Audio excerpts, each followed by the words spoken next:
Até quando um eco pode gritar num corredor vazio antes que alguém ouça que não é apenas vento? Amara Oliveira conhecia bem a acústica da indiferença.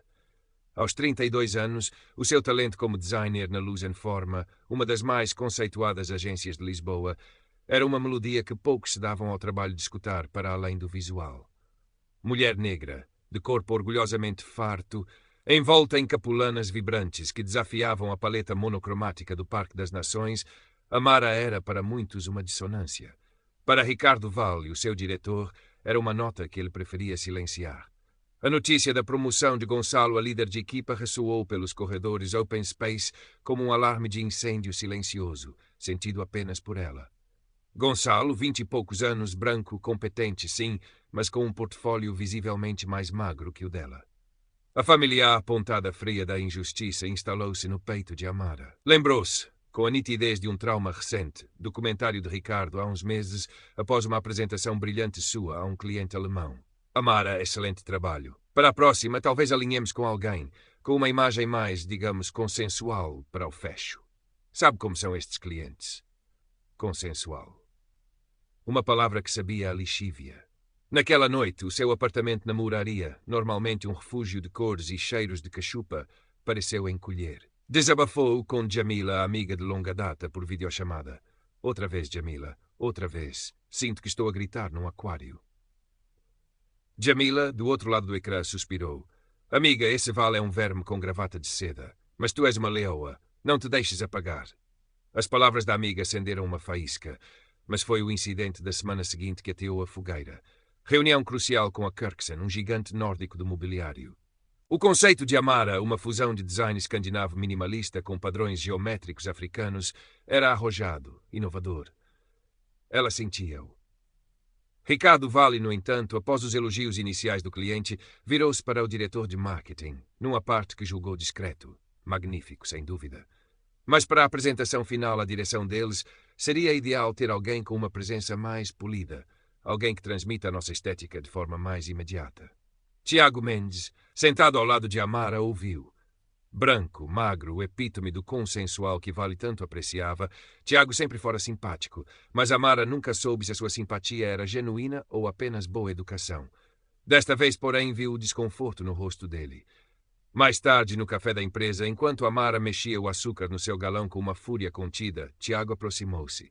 Amara, eu ouvi o que o Vale disse na reunião, sobre a presença polida. Amara ergueu os olhos, surpresa pela frontalidade. Não é justo. O teu conceito é brilhante. O melhor que temos. Um vinco de ceticismo formou-se na testa de Amara. Justiça é uma palavra que o Ricardo Vale desconhece, Tiago, tal como mérito ou respeito. Mas não devia ser assim, insistiu ele, a voz baixa. Se precisares de alguma coisa, de alguém que diga o que viu. Amara ponderou. Era a primeira vez que alguém de dentro, alguém que se beneficiava do sistema que a oprimia, oferecia um vislumbre de apoio. Obrigada, Tiago. Talvez precise. A gota de água tinha transbordado. Naquela noite, pesquisou advogados especializados em direito laboral e discriminação. O nome da Dra. Sofia Antunes surgiu, recomendado num fórum online por outras mulheres negras em posições corporativas. Marcaram uma consulta. Era a altura de a leoa rugir. O escritório da Dra. Sofia Antunes, na Baixa Pombalina, era pequeno, mas elegante, com uma vista serena para o Tejo. A própria Dra. Mas Sofia, uma mulher negra nos seus 50, de porte régio e olhar penetrante, transmitia uma calma assertiva. Amara sentiu-se pela primeira vez em muito tempo compreendida antes mesmo de falar. Expôs a sua história, os anos de microagressões, as promoções negadas, os comentários velados de Ricardo Vale. Falou da sua paixão pelo design, da sua dedicação à luz e forma e da dor crescente de ver o seu talento ofuscado pela sua aparência. Dra. Sofia ouviu atentamente, tomando notas ocasionais. Quando Amara terminou, um silêncio pensativo preencheu a sala. Amara, começou a advogada, a voz suave mas firme, o que me descreve é, infelizmente, um padrão comum. A discriminação subtil, a que se mascara de preferência estética ou cultura da empresa, é das mais difíceis de provar, mas não impossível. Explicou os meandros legais, a necessidade de um registro meticuloso de testemunhas, se possível. Isto será uma batalha, e não lhe posso prometer um desfecho fácil. Mas posso prometer-lhe que lutaremos com todas as armas legais ao nosso dispor. Amara sentiu um misto de medo e alívio. Eu só quero o que me é devido. Respeito. Oportunidade. E é por isso que vamos lutar, concluiu a Dona Sofia, um sorriso encorajador a suavizar-lhe os traços. Amara saiu do escritório com uma nova determinação. Começou a manter um diário detalhado. Cada comentário, cada decisão de projeto que a marginalizava, cada olhar enviesado de Ricardo Vale. Tiago, fiel à sua palavra, tornou-se um aliado inesperado. Alertava para e-mails que poderiam ser mal interpretados, confirmava as suas percepções sobre o comportamento de Vale em reuniões a que ambos assistiam, e até começou a questionar, subtilmente, algumas decisões do diretor, usando a sua posição consensual para o fazer. Ricardo, não acha que a Amara, com a experiência dela no Projeto X, seria uma mais-valia nesta nova conta? Ou este feedback sobre o trabalho da Amara parece um pouco vago. Podemos clarificar os critérios? Vale olhava para Tiago com uma surpresa mal disfarçada, por vezes com irritação. A lealdade de Tiago à Amara não passou despercebida. Entretanto, Ricardo Vale, talvez sentindo uma mudança subtil na dinâmica, uma assertividade crescente em Amara, ou o questionamento velado de Tiago, pareceu intensificar a sua campanha silenciosa. Os projetos mais entusiasmantes eram sistematicamente desviados de Amara.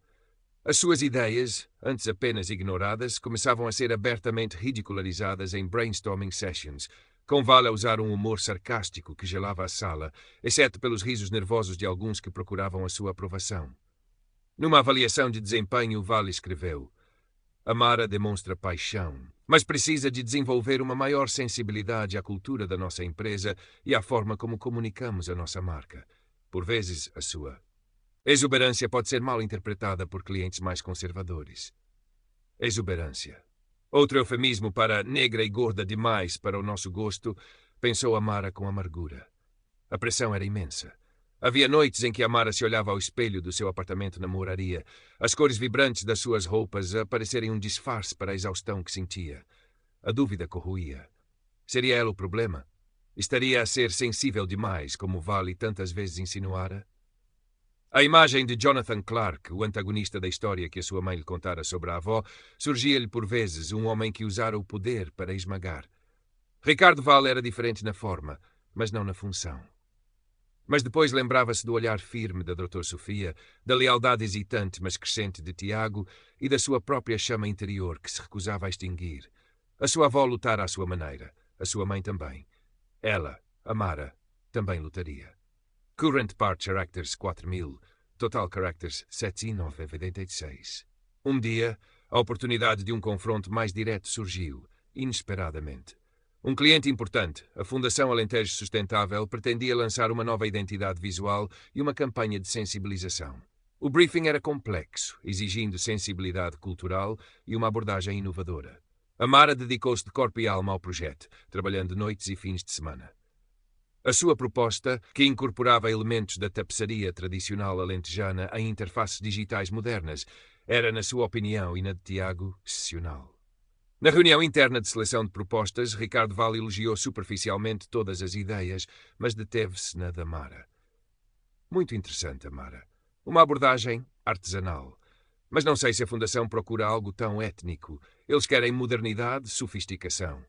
Descartou a proposta dela com um gesto elegante da mão e escolheu a de Gonçalo, uma cópia pálida de tendências de design internacionais, sem qualquer ligação real à identidade alentejana. Desta vez, Amara não se calou. Ricardo, com todo o respeito, começou ela, a voz firme ecoando na sala de reuniões envidraçada com vista para o rio, a minha proposta baseia-se numa pesquisa aprofundada da cultura alentejana. Étnico não é sinônimo de antiquado. Acredito que a modernidade também reside na autenticidade e na reinterpretação criativa da herança. Um silêncio tenso pairou. Ricardo Vale olhou para Amara, os seus olhos azuis como lascas de gelo. A sua paixão é notável, Amara, mas a decisão está tomada. O tom era final, dismissivo. Mais tarde, Tiago encontrou-a na copa, os ombros de Amara curvados sobre uma chávena de chá. Ele nem sequer considerou, disse ela, voz embargada.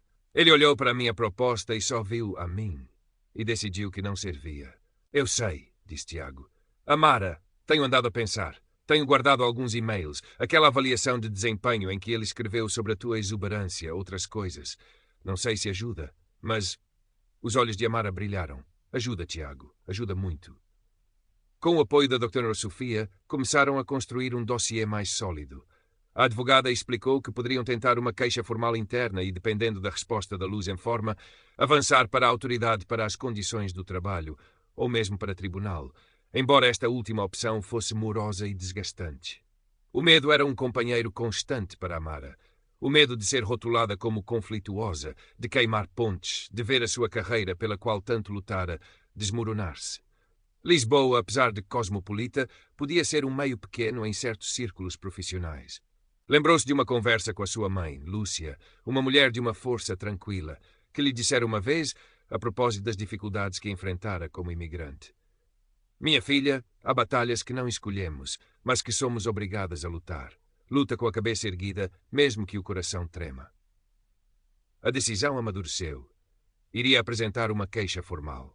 Entretanto, Ricardo Vale, talvez alertado por alguma indiscrição ou simplesmente pela sua intuição maquiavélica, mudou de tática. Começou a ser efusivamente simpático com Amara. Elogiou um pequeno detalhe num layout seu. Convidou-a para uma reunião de estratégia sobre um novo cliente, uma reunião para a qual, semanas antes, teria sido esquecida. Chegou mesmo a sugerir, num tom paternalista, que talvez devessem discutir o seu plano de carreira e as suas ambições. Amara sentiu o estômago revirar. Era gaslighting na sua forma mais insidiosa. Ele estava a tentar confundi-la, a fazê-la duvidar das suas próprias percepções, ou talvez a construir uma narrativa de bom chefe, caso ela avançasse com alguma denúncia. Obrigada, Ricardo, respondeu ela, a voz neutra. Agradeço a sua consideração. Por dentro, a sua resolução apenas se solidificava. A queixa formal foi entregue ao Departamento de Recursos Humanos da Luz em Forma. Era um documento cuidadosamente elaborado pela Dra. Sofia, detalhando o padrão de comportamento de Ricardo Vale ao longo de 2 anos, com datas e incidentes específicos e o impacto na progressão de carreira e bem-estar de Amara.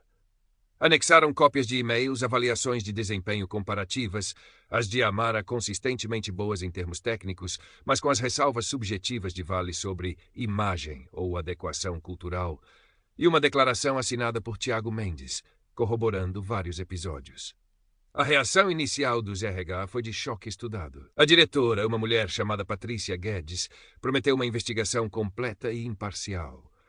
Amara sentiu que estava a entrar num território desconhecido e perigoso. Nas semanas seguintes, o ambiente na Luz em Forma tornou-se rarefeito. Amara sentia os olhares curiosos, os sussurros interrompidos quando ela passava.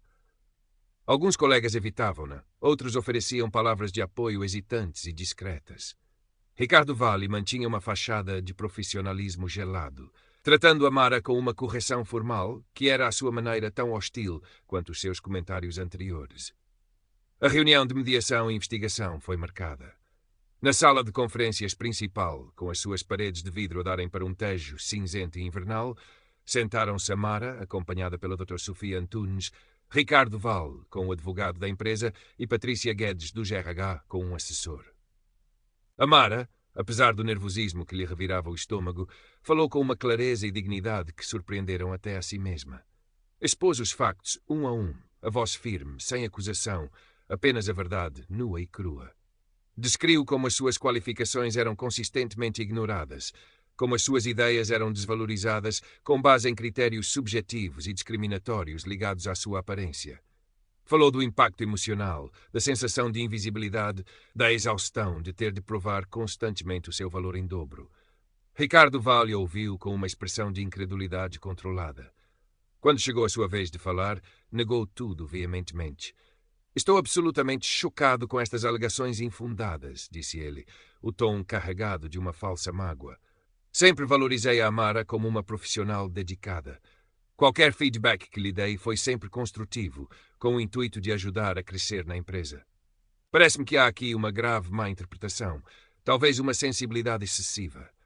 Dra. Sofia interveio, calma mas incisiva. Sensibilidade excessiva, Dr. Vale. Ou um padrão consistente de comentários e decisões que, coincidentemente, prejudicam uma funcionária negra e obesa altamente qualificada em detrimento de outros com um perfil mais consensual. Apresentou os e-mails, as avaliações. O advogado da empresa tentou desviar o assunto, questionando a interpretação de Amara, a relevância das provas. Mas a declaração de Tiago Mendes foi um golpe. Patrícia Guedes pediu que Tiago entrasse. Tiago estava pálido, mas a sua voz não vacilou. Confirmou ter ouvido os comentários de Val sobre a presença polida, o desdém com que a proposta de Amara para a Fundação Alentejo Sustentável fora rejeitada, a forma como as ideias dela eram frequentemente ignoradas ou ridicularizadas. Eu não sou especialista, concluiu Tiago, mas o que eu vi e ouvi não me pareceu justo nem profissional. A Amara é uma das designers mais talentosas que temos. Ricardo Vale fuzilou Tiago com o olhar, uma promessa silenciosa de retaliação. A reunião terminou num impasse tenso, com Patrícia Guedes a prometer uma análise cuidada e uma decisão em breve. Os dias que se seguiram foram de uma ansiedade excruciante para Amara. Tentava concentrar-se no trabalho, mas a sua mente revivia constantemente a reunião, as palavras de Val, o olhar de Patrícia Guedes. Tiago tornou-se o seu confidente principal no escritório. Partilhavam cafés tensos e palavras de encorajamento mútuo. Ele também sentia a pressão, o ambiente hostil que se formara à sua volta por ter tomado partido. Finalmente, após quase 3 semanas, Amara e a doutora Sofia foram chamadas a uma nova reunião com os RH. Patrícia Guedes apresentou as conclusões da investigação interna. Amara, começou ela o tom cuidadosamente neutro. Após uma análise exaustiva, a empresa reconhece que existiram algumas falhas de comunicação e gestão por parte do Sr. Vale. Embora não possamos concluir inequivocamente que houve uma intenção discriminatória deliberada. Amara sentiu o sangue gelar. Intenção deliberada. A desculpa clássica. A empresa considera que algumas das suas práticas de gestão não se coadunam com os nossos valores de respeito e igualdade. Como tal, o Sr. Val receberá uma advertência formal e será obrigado a frequentar um programa de formação intensivo sobre liderança inclusiva e gestão da diversidade. Uma advertência. Formação. Era isso? Depois de anos de humilhação e oportunidades roubadas, Patrícia Guedes continuou, como se estivesse a ler um guião. Compreendemos que esta situação lhe causou transtorno, Amara, e como gesto de boa vontade, e para encerrarmos este capítulo de forma construtiva, a Lusaforma gostaria de propor uma compensação financeira e um acordo de confidencialidade. Um acordo de confidencialidade. Queriam comprar o seu silêncio. Dr. Sofia interveio. Qual o montante da compensação, Dr. Guedes? E quais os termos exatos desse acordo? Enquanto as duas advogadas discutiam os detalhes técnicos, Amara sentiu uma clareza súbita e fria. Olhou para Patrícia Guedes, para o seu fato impecável, para a sua expressão profissionalmente vazia. Percebeu que a Lusaforma não estava interessada em justiça, estava interessada em controlo de danos. Ricardo Vale era um ativo que, apesar de tudo, queriam proteger. Ela era uma ameaça que precisava de ser neutralizada, de preferência com dinheiro e um papel assinado. Quando a doutora Sofia se virou para ela, Amara abanou a cabeça, um movimento quase imperceptível. A minha cliente precisa de tempo para considerar a vossa proposta, disse a doutora Sofia. No elevador, enquanto desciam do 30º andar, Amara disse, não vou assinar nada que me obrigue a ficar calada, Sofia. Doutora Sofia sorriu, um brilho de orgulho nos olhos. Eu sabia que diria isso. Então, qual o nosso próximo passo?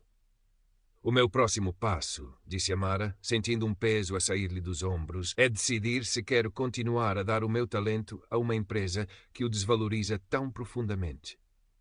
A notícia da resolução espalhou-se discretamente. Ricardo Vale andava pelo escritório com um ar falsamente contrito, mas com um brilho de triunfo nos olhos que não enganava Amara nem Tiago. A formação em diversidade seria provavelmente uma formalidade que ele cumpriria com cinismo. Alguns colegas olhavam para Amara com uma nova admiração. Outros, os mais alinhados com Vale, com uma hostilidade velada. O ambiente tornara-se irrespirável. Numa noite, Amara estava no seu pequeno terraço na moraria, a olhar para as luzes de Lisboa, um copo de vinho branco na mão. O aroma do manjerico da vizinha misturava-se com o cheiro da maresia que subia do Tejo.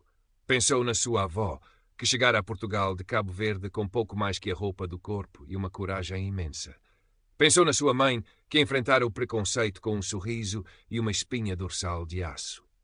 Ela, Amara Oliveira, designer, mulher negra, gorda, filha e neta de mulheres fortes, não seria silenciada. Na segunda-feira seguinte, Amara entrou no escritório da Lusaforma com uma leveza que não sentia há meses. Tinha passado o fim de semana a atualizar o seu portfólio, a contactar headhunters, a pesquisar outras agências.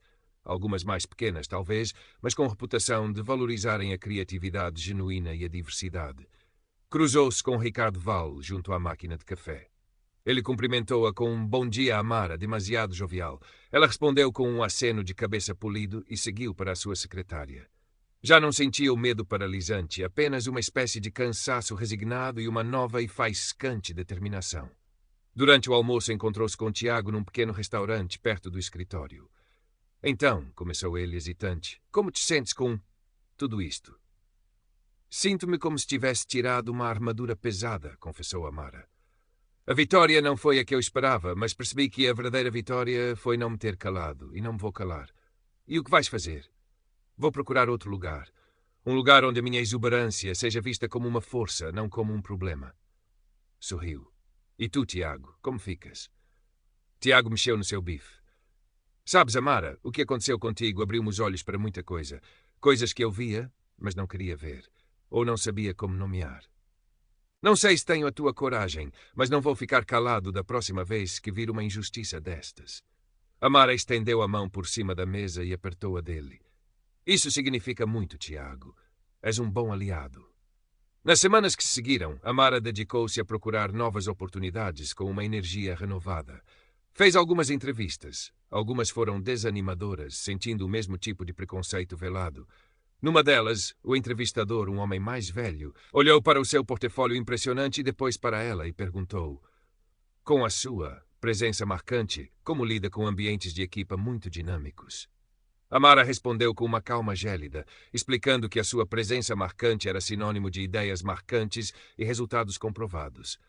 Não recebeu proposta, mas houve outras entrevistas que a encheram de esperança. Agências mais jovens, com equipas visivelmente mais diversas, onde as conversas fluíam sobre criatividade, inovação e impacto, e não sobre adequação cultural. Um dia, recebeu um telefonema. Era de uma agência chamada Criações Livres, conhecida pelos seus projetos socialmente conscientes e pela sua cultura de trabalho inclusiva.